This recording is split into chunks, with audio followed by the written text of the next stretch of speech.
Hello lovely people, and a very warm welcome to this week's mixed media tutorial with me, Lisa Taggart. I'm calling this one Winter, and as you can see it's quite a cold snowy scene using some of the fabulous new release stamps. But first of all, let's have a look at some of the materials. To begin, we're using watercolour card, also using a large blender.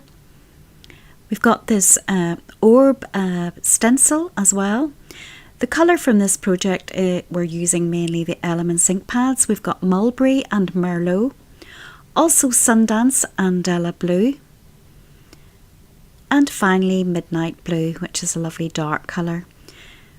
We're also using the Versamark stamp pad along with the detailed white embossing powder and an anti-static bag. We've got the Medieval Blue for stamping, and also some white gesso, or alternatively I'm suggesting the pan pastel in white. We've got Icicle Stickles, and this is a lovely colour. We've got the white gel pen and a pencil. And in terms of brushes, we're using the number 1 mop brush, which is wonderful. Also a couple of the brushes from the large brush set, and I think that's 100 and 300. And one of the fine brushes from the masking fluid set as well. Moving on then to the stamps and the stencil. Stencil's called White Orb Stencil. We've got Wild Pine, Christmas Joy, Small Pine Trees, Fox Set 2, Snowflakes Small, and the Tiny Snowflakes. So if you want to convert all of those into something that looks a little like this, just keep on watching. So we're beginning with our 6 by 8 inch piece of watercolour card, and I'm measuring 6 squares down, and I'm simply drawing a line like a hill for the horizon. And I'm going to be using my mop brush and that Della Blue colour, which I'm placing onto my mat, and the brush is slightly damp, not too wet at this stage, and I'm going to be building up that colour at the horizon line, so the strongest saturation of colour is just above the line, and I'll be building that up and blending it in either side. And the idea here is to make a sort of a hill shape in the centre with the lilac colour, and have white patches either side. And this is really to give the impression of dappled light, and you'll see how this develops later on. So I'm just blending it in, and I'm not using too much water on the brush. And as you can see, I'm taking the colour and dabbing it on, because of course this is a snow scene and it doesn't have to be very smooth. You can have a little bit of snowy, misty texture in this background. So I just keep building it up with the brush, and then I'm taking the Midnight Blue, which is a much darker colour, and I'm adding that along the horizon line just to darken that up a little bit. There we are.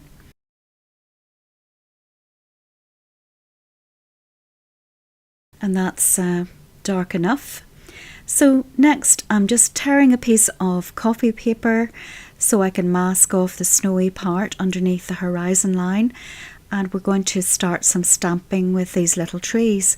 I'm using Della Blue for the stamping, and the background is still slightly damp, and I don't mind that because the trees will blend slightly with the background, and this is water-based ink that I'm using, and it does react with water. And I'm taking different shapes and sizes of the little trees, and I'm doing first and second generation stamping to create different heights and different saturations of colour to build up the impression of trees in the foreground and of course in the background, so it looks like there are distant trees. And this is just a little hazy group of trees that will blend into the background in the overall picture. Next, I'm taking what's left on my brush in terms of the dark colour, and I'm just sweeping that across to look like wind. Now make sure this background is completely dry because we're going to move on to some heat embossing stamping. So I'm taking my anti-static bag and giving it a good swipe, more or less all over. And I'm inking up the first larger tree stamp, placing it at the foreground in the front. And I'm using my Versamark sticky ink pad for this, which is clear ink. Now you won't see this, unfortunately, this isn't great filming, but then you take the white embossing powder and that attaches to the sticky ink and you heat it up. And I'm repeating this process using the same stamp. This time I'm only inking up the top half of the stamp and I'm placing that a little higher up. And I'm going to repeat the process of putting the embossing powder and heat embossing it so that it's permanent. And I'm sorry it's very difficult to see, but I think you get the general idea. This time you will see the top of it against the darker sky. And there we are. And it isn't until we add the colour in the foreground that you will not see it until the colour is added. So I'm also adding another stamp just at the side there and repeating it again. Now we're taking the smaller tree stamp and I'm going to do over the left hand side to add a little group over there.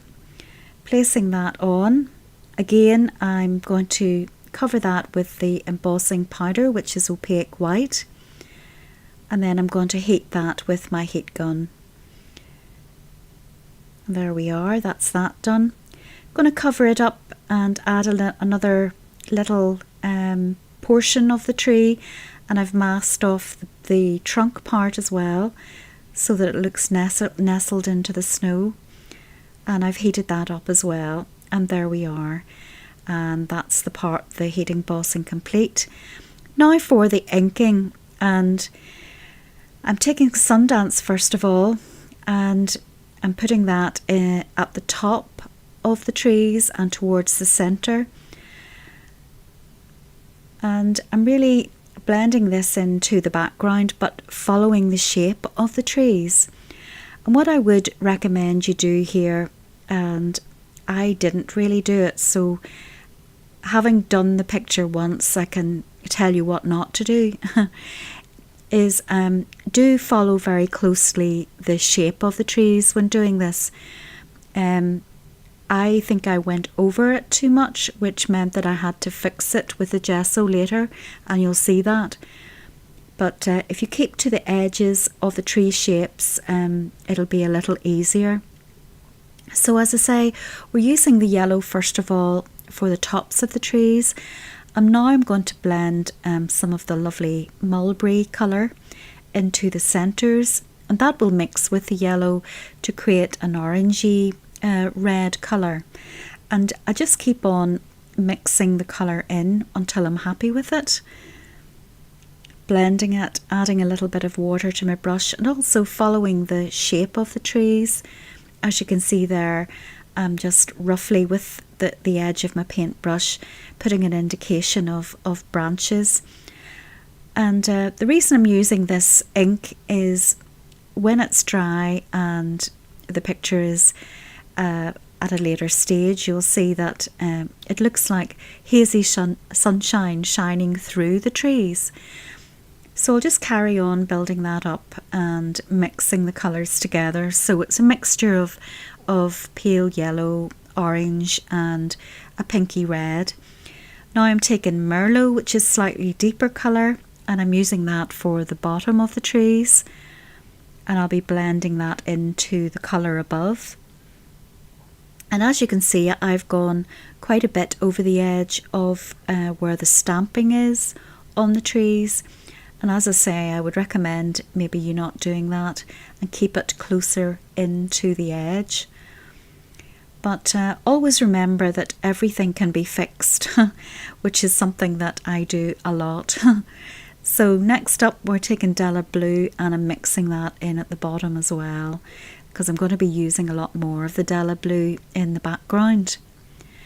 Taking some yellow again, and I think I've washed off my brush for this, And if you see me taking the brush away, I'm usually using the water and dabbing it off on a towel if there's too much water, etc.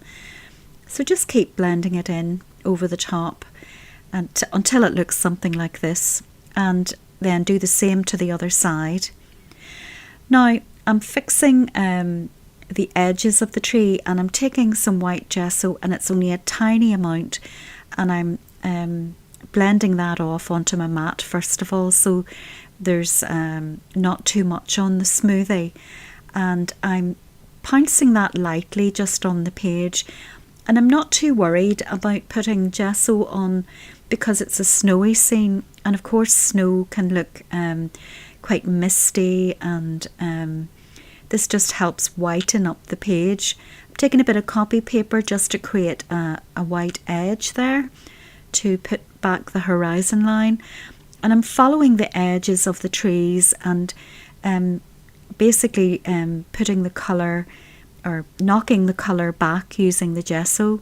Now if you don't have white gesso, I suggest you use white pan pastel. It'll do the same job.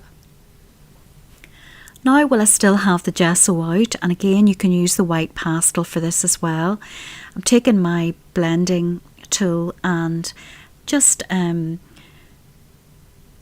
here and there using the stencil to create different sizes of circle.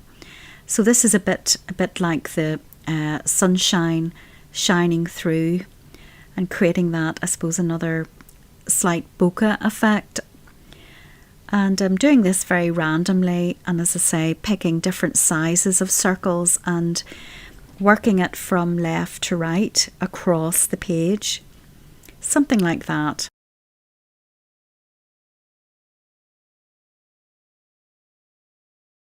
Now I'm taking the Della Blue, and I'm going to use this to create some shadows in the snow. First of all, I'm going to roughly draw a line like a path, because that is going to draw our eyes up to where the fox will be stamped later. And I'm also adding some little marks to indicate some shadows under the trees and some indents, I suppose, on the snow, and also bearing in mind that if the fox has been pouncing about on the snow, that there'll be little paw marks here and there, and it'll not be perfect snow. I'm also taking my water on my brush and blending that out a little bit so that it's not so bold, it's not such bold colour. Just blending it into the page. There we are. And when I finish doing that, I add back some of the deeper colour then to the centres and emphasise some parts of it here and there, so that there's deep pockets of colour in the white and also nice blended out areas to add some contrast. And always remember, you can use your fingers for almost anything on these pictures. It's your most handy tool. It's certainly my most handy tool. So it looks something like that. Now we're going to stamp in the lovely fox, and here he is, and he's from a fox set. I'm going to put him in the middle, just underneath the horizon line, and I'm stamping him in this dark blue colour, and then I'll adjust the colour later on. So I'm not too worried if it stamps out perfectly, so long as the outline is there. And I'll fix any other parts with white. Now, while that's still wet, and bear in mind there's gesso underneath, I'm removing some of the colour, and then I'm adding it back in with the fine brush at the sides, so that I have the tail and the little light part on his chest remaining. And I'm taking the Della Blue ink pad and a paintbrush and just adding a hint of a shadow underneath, and some paw prints, of course, as well around where he's sitting. Next up, I'm going to do some more heat embossing using the white embossing powder again. And this time I'm going to take the tiny little snowflake stamps and I'm going to stamp those randomly about as well.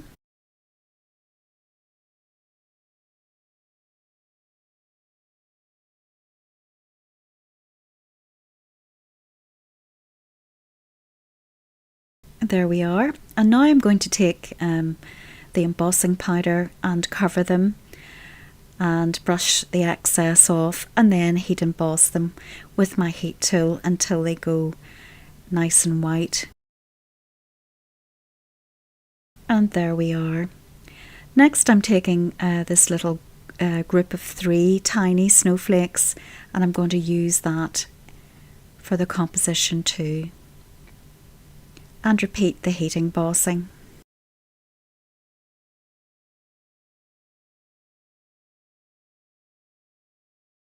And that's those complete.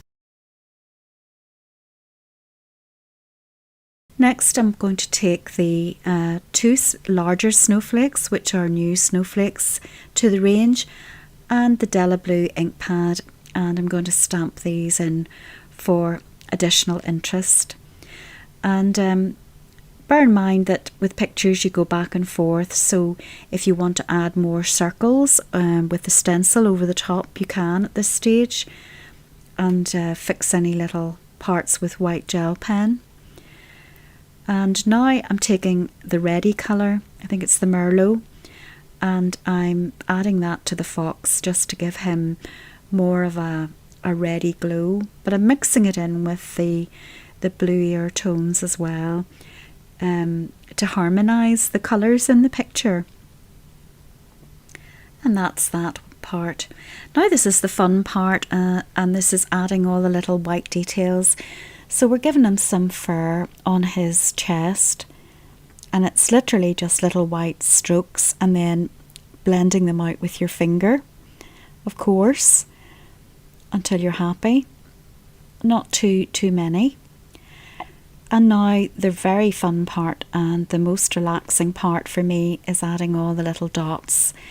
And this time these white dots are snow. It's snow in the picture, so you can go nuts and add them wherever you like. And that's what I've done.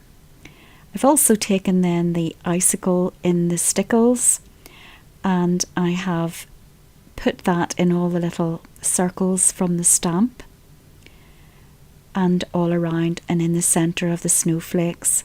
And now it's mounted up on complimentary card and black border. And I've also taken the white gel pen and added in the branches in the trees where they've been lost and emphasised the stamping there with the white. And that's the picture complete.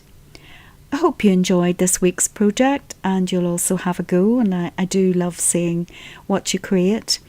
And of course, take very good care of yourselves until next time. But above all, get creating, be brave and enjoy the adventure.